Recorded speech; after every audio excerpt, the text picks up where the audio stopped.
Hello and welcome to this edition of the Time with Hime podcast. I'm joined with our superintendent, Mr. Hime. How are you this week? Doing great. Hey, we're in the middle of February. It seems like time's flying. Valentine's is coming up soon. Yep, next week. That's it. We've got a lot to talk about in this podcast. So let's get started first off with our COVID summary again. Yeah, that's kind of been the headline for a while. It's kind of exciting that we've been able to move into some other news. Our COVID summary, again, it's on our lawtonps.org. You can go in there and see how we're doing. Those numbers are starting to just tick a little better. You can see that nationwide, statewide. So hopefully, as people get vaccinated, that number continues to decrease. And again, everything we do to get closer to normal is what we're after. And it's happening. And our vaccine, let's give an update to our staff about what's going on with that, starting next week with our 65 and older. Yeah, so, obviously the people 65 and over who have not been vaccinated, who want to be vaccinated, pretty much is probably a technology problem because it's not the easiest thing to get onto the website and schedule your appointment. So they set up a pod for us to do vaccinations at Douglas next week from 8 to 10. And we went around and asked, and we have our 65 and over who have not been vaccinated will be able to get vaccinated then. So that'll get all the 65 and over educators the opportunity to get a vaccine. And we had some staff members volunteering this week at the health department. What can we say about that? That's another one of those great things when you work for a great district in a great community where everybody works together. The health departments, they're trying to get 1,500 shots in a day, and their staffing's not there to help direct traffic and do some of the paperwork and some of the things. So we got some of our staff members to go help them, and obviously it's amazing, but the board was just 100%, our school board was 100% on board with us sending people out there. And then the shout out goes, there's been a few days, but Sodexo, our food management company, has fed the people twice lunch. We got Bricktown Brewery with Mike Brown, fed them Monday. And we've also had Liberty National Bank feed them once. So that to get lunch out there and get people to jump on, and everybody's just pitching in this community.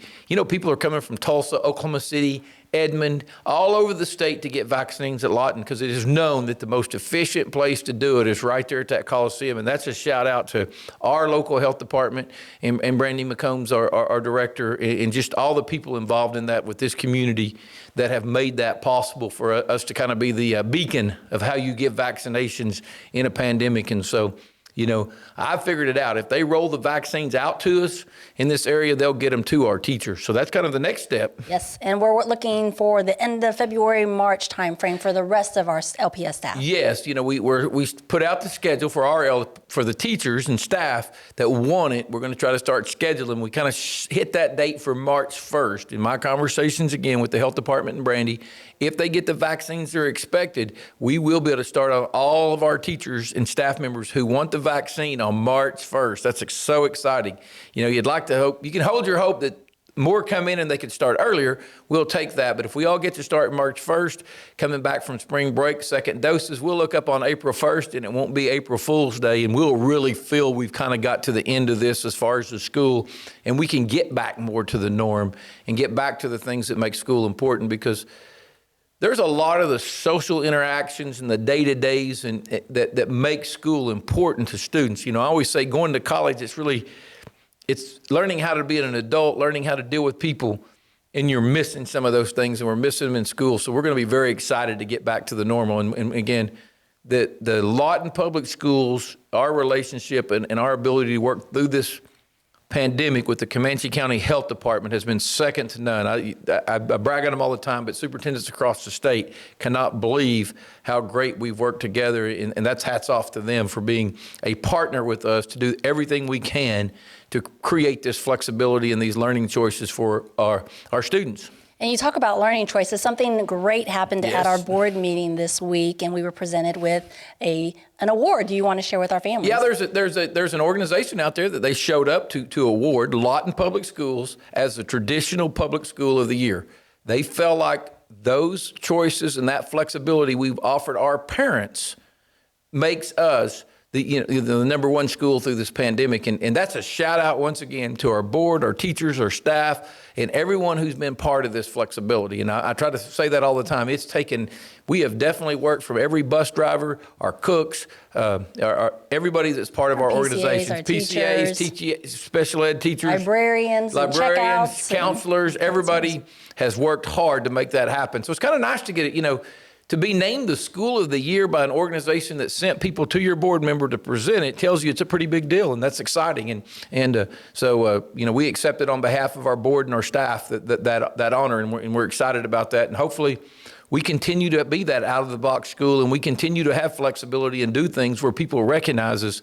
And it's not the recognition you want. It's the fact that if people are recognizing you got to be doing things that are good and great for students, and that's our excitement with it. Speaking of excitement, we are preparing something with our seniors this month with our virtual career fair. That's something that's going to be a little unique and different that our 3 high schools are going to participate in, our seniors at Gateway and LVA. Yeah, and that's exciting. We got our staff's working really hard on that. That's usually an in-person thing. They're going to do it virtually. Hopefully this is the only time we ever have to do it virtually again, and we can get back to face-to-face, because those things are important as we look for interest groups and students. And so we're excited about that coming up. So everything's not exactly the same, but we're moving more and more to the normal and getting our normal schedule going. And for our seniors that are out there watching and their families, please check our Facebook and our social media pages and our website, because we have the link so that they can register and participate in that this February. What else do you have to share for our families? Well, this is Counselor Week, finishing up Honor Your Counselors. Shout out to our counselors. As you know, they do a lot of things. This flexibility has created a lot of schedule change that falls on the counselor. There's been more social emotional learning and true counselor needs through all this. So again, as is everybody, it's hard to single one out, but our counselors have really, they've had to step up during this pandemic. And again, the Lawton counselors have done a great job. So well-deserved, and shout out to them on Counselor Week. Now, we have this partnership that we talked about last week with Great Plains and with the college, Cameron University. Any news that you want to share? I know that they're opening up applications at the VOTEC right now, or Technology Center. And again, the goal with that is to create a single platform or a single location where students can get the best, and they can merge it together, and we help merge it together, where you don't feel like you're in 3 entities. As a student, you can be in part of one. So yes, the career tech enrollment or applications are starting. Cameron's going to start the concurrent. Again, concurrent is free for our students. We're still looking at ways to offer that in a central location, or a way for our students to get it all in one place, because our ultimate goal is to create an opportunity, if a student so chooses, they could graduate high school with an associate's degree, or at least graduate with a lot of hours. And that gives them, we talk about we're going to push classes to the middle school for high school credit, so students have flexibility when they get in high school to take different things and explore different interest areas. The same way if a student takes college classes, free by the way, in high school, when they get to college, they have flexibility. They could change majors or take a different career path in the middle of college, and it wouldn't set them back a year. Although some people like to be in college 5 or 6 years instead of 4. It is a pretty, even as old as I am. You got to start adulting once you get out of college. Yeah, it's a change. College is one of those things you really don't know that you want to change. But yeah, it gives flexibility to them. And again, that's our goal, is to provide as many resources, flexibility, give our students choices, and allow them to start exploring those career. And in no means, when people talk, they're talking career tech, or they're talking college, or they're talking this, we are not wanting to lock anyone on a track. We're wanting students to be able to, a freshman, be able to explore career tech, college, and different jobs career paths. And by the time they're a senior, they could make a really good choice, and they have more information to make those choices. And that comes when you're a senior too, and sometimes opportunities in your junior year, but we can do mentorships and internships. And sometimes, for me, I can say that I wasn't sure what I was going to do until I actually stepped in. And one time I had to change my career because I was like, this is not for me. And that was through an internship. Yeah, and if you look at some of the things out there and some of the research, this generation, they change jobs 4 times before they're 30. They change a lot. So more so than, we got to create that entrance. We also got to create adaptability and flexibility. And I was, even in my age, I majored in accounting for a couple years before I decided I wanted to go into education and coaching, and then moved on into administration. The major in accounting has helped me later in life because now as a superintendent, I understand that side of the business a little bit. But, a lot of people have changed their majors. So the great thing is to try to provide that flexibility. And, a lot of us struggle when we first go to college. We struggle because adapting to college and adapting to be away from home. So if we can get students to take hours while they're in high school, they get used to college and they only have to adapt to being away from home.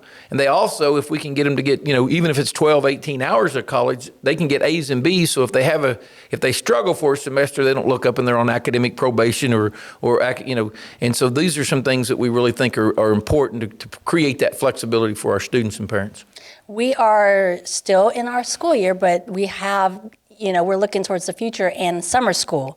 Can you share any insight about what summer school looks like for our district this year? Again, we're going to try to offer summer school across the board. We know we've got, they always talk about that summer slide. Well, last year's summer slide was March to August, and we still have some students that we have students that went virtual that have been out, that haven't got quite what they needed. We have students that have been quarantined back and forth. We really feel like we're probably 2 or 3 months behind in a lot of our students where we want to be. So we'd like to have the chance to accelerate, almost an accelerated learning. Some people say it's remediation, but an accelerated learning summer school to get students back on path.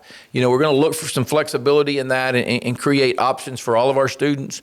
And, every site will have the opportunity to offer it, but obviously it'll be, that economies of scale. If there's 25 kids at this site and 25 at these, and we can put them all in one building, we'll probably do something like that. But again, we'll provide meals because we have our summer feed program, and so you get lunch. If we did it, so there's a lot still to be worked out. But the bottom line is we're going to offer some summer school to help make up for that summer slide our students have. Does it look like we will have enrichment programs as well? That would be a goal, and again, a lot of it gets to be, I told somebody this the other day, a lot of our teachers, rightfully so, they're hitting that wall of burnout because this is a very stressful time. I'm going to tell you, I sometimes think I'm stressed, and I know that my stress is not what it is for that teacher in front of, in that classroom every day, a high school teacher with 130 kids that they face every day.